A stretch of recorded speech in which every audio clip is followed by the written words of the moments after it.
This is a really complicated piece because it's got one wire and everything else is put together just using enamel words without wires separating the cells.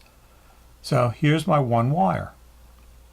Notice how I've got a crisp edge here and I've got that little bit of opaque green poking up on the edge next to the darker transparent greens over it, and then into the foils, and then into different colors, and then down into the seed bead with the orange into it.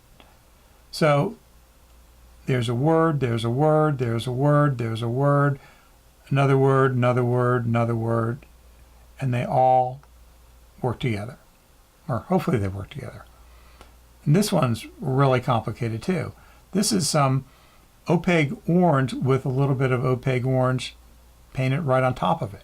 So this was all done with 80 mesh. I've got some gold foil underneath here creating some of these shapes. I've got some textured silver foil here with some pattern.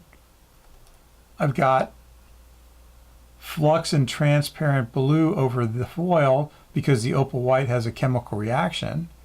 I've got opalescent blue over this side. So over here it's over white, so I'm not seeing any light, but as it starts to get over the gold, I start to see light coming through. And then I've got these opalescent white areas blending in to the pinks and the gold foil. So, there's like two words. There's a word. There's a word. The way this blends into that edge is creating a type of word. The way this blends into that, that's a type of word. The way these shapes poke into this background, that's a type of word. The way this blends into this. See how subtle this is, where this is very sharp and there's more of a distinct edge here? That blending there is a type of word. So each side has many, many words here. When I make these, sometimes they don't come out very good. I make a lot of bad ones before I get a good one because I don't really know what I'm doing when I do this. I'm really doing it intuitively. When I try to plan them out, they don't come out that great. Here's a piece that I used a lot of opaque just as a frame, kind of like a border around the piece. This is just solid opaque purple. This is opaque green blended into opaque off-white.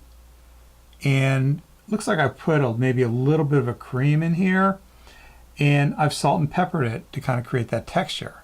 See these little bits where there's a little bit more of the green than over here. And what I wanted to do is create a border using these colors and create a real contrast of depth so that when I tilted my piece, I could see the foil in the background there and that depth between here and here. So this piece has a combination of opaque words, transparent words, and then some opalescent words up through here.